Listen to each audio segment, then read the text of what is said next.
of writing this video script, I've had around 5 days to play around with the Switch 2. A lot of that 5 days was spent watching and reacting on Twitch to several days of video game trailer reveal showcases.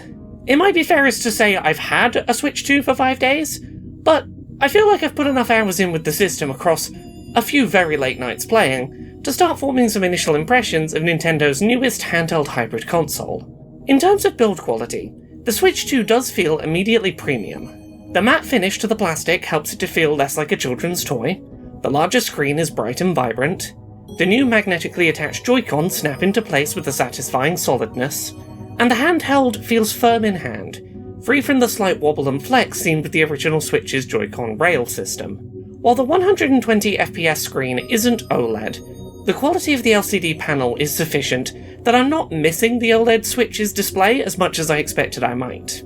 It is, however, a shame that there's no first-party launch title that takes advantage of the 120 FPS screen, outside of Welcome Tour's dedicated Spot the Frame Rate minigame. The system's magnetically attached Joy-Con controllers snap pleasingly into place, and thankfully cannot be inserted in a way which would cause damage to the controller or system. Joy-Con controllers can be inserted upside down or back to front, and will still correctly slot into the device without damaging any connectors. They're also easier to remove than I expected, with a button push to pop one end of the controller away from the device at a slight angle, breaking the magnetic connection. There is a slight angle of wrist movement required to remove the Joy-Cons, but Nintendo have struck a good balance between magnetic strength when held into place on the tablet, and being easy enough to deliberately remove.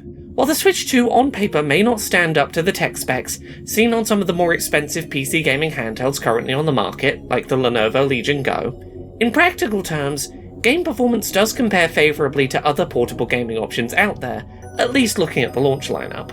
Cyberpunk 2077 at 30 FPS may not appeal to those used to the game on high-end PC setups, but the visual quality and frame rate stability make it an enjoyable enough experience to play, without any of the fiddling around that's usually required to get the game running at a stable frame rate on other PC handheld devices.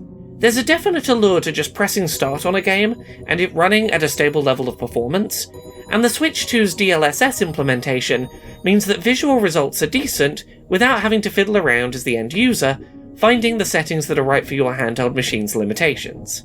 Also, I can't overstate how much more smoothly and quickly things load on the new Switch 2 eShop.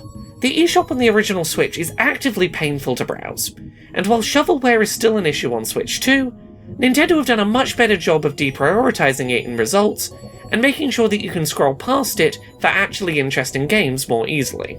The Switch 2 could still do with getting accessibility store tags added to the eShop, like the one seen on the Xbox Series and PlayStation 5 consoles, but fingers crossed that that support is coming in the future. In many ways, the Switch 2 right now does feel fundamentally like a Switch Pro.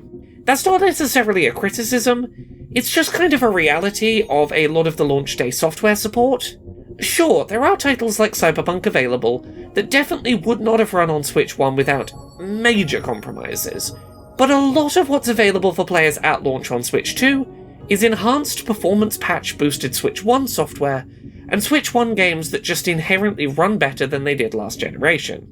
The games that have been specifically patched for next-gen performance, such as Pokémon Scarlet and Violet, or Zelda Breath of the Wild and Tears of the Kingdom, do look truly gorgeous with higher frame rates, increased resolutions, and dramatically reduced loading times, instantly modernising these games and giving them a fresh lease on life. The difference in these titles is night and day. I envy anyone whose first experience of these games happens to be on the Switch 2.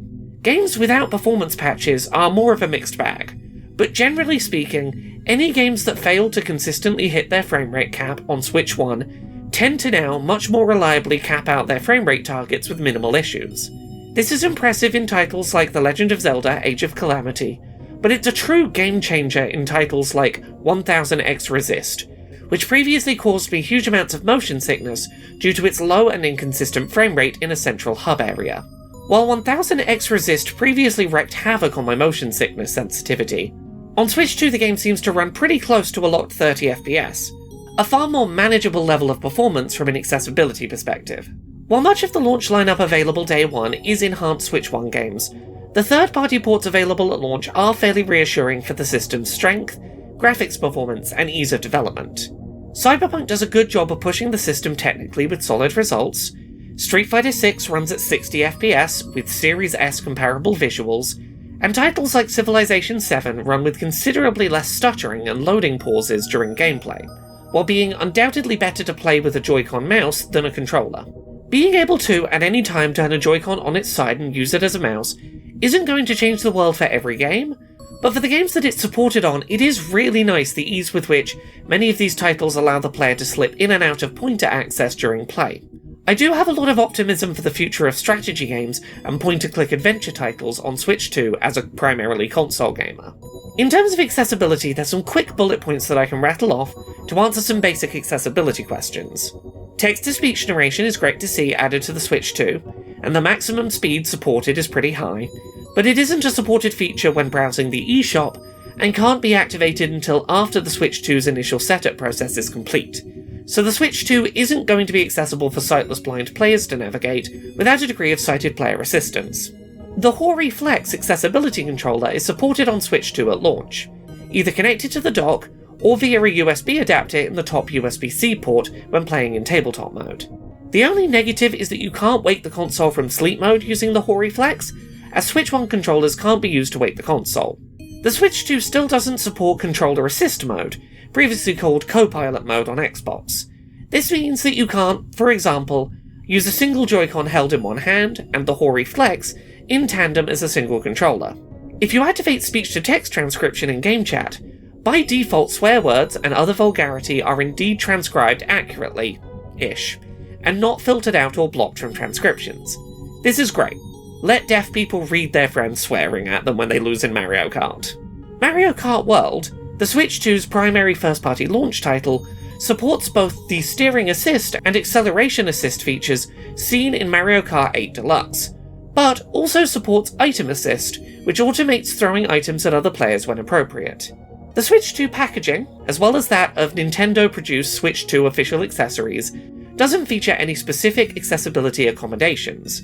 Much of the packaging is sealed shut by stickers with no raised or unsealed edge, and twist ties are used frequently on cables within official Nintendo packaging. It's not the worst packaging I've seen from an accessibility perspective, but it won't be winning any awards anytime soon.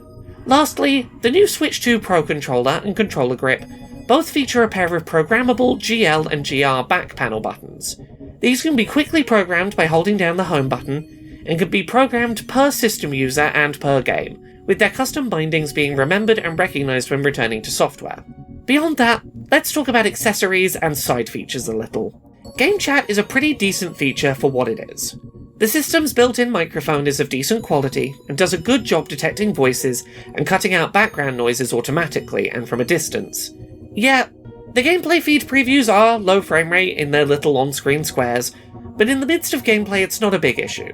It's just nice to be able to glance, like old-school screen cheating, to see what a friend is up to and where they are while playing a multiplayer game together, or to see what they're up to as you parallel play separate games in each other's company. Game Share works pretty well.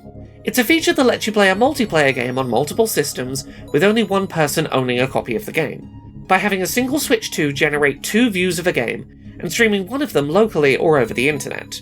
The ability to invite a friend in another country to play a multiplayer game that they don't own or have downloaded, while in a chat call, and send them high-quality and low-latency gameplay footage, with them sending their inputs back, works way better than I expected it to. I played a good amount of F-Zero style racing game Fast Fusion this way, and was impressed how little input lag was detectable while playing together. It also works locally with a Switch 1, allowing Switch 2 games to be played on the last-gen Nintendo system, which is a pretty neat trick. The official Nintendo camera is okay, but doesn't detect neon blue hair very well in its automated green screen mode.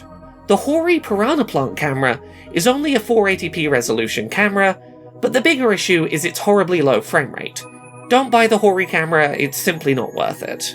The new Pro controller feels silky smooth and premium, but you don't need one if you already own a Switch 1 Pro controller, unless the back buttons or Game Chat button particularly appeal to you. Or you want to use it to wake the Switch 2 up from sleep mode, which Switch 1 controllers for some reason are not allowed to do. At the end of the day, the Switch 2 is a more powerful Switch. That's what I wanted it to be, and that is what it is. I've played as much Deltarune on it as I have Mario Kart World, and that should probably be telling. Mario Kart World is gorgeous and takes advantage of the new hardware to great effect, but I'll just as happily use my Switch 2 to play games that I could have graphically been playing on Switch 1, just on a bigger screen and a nicer device.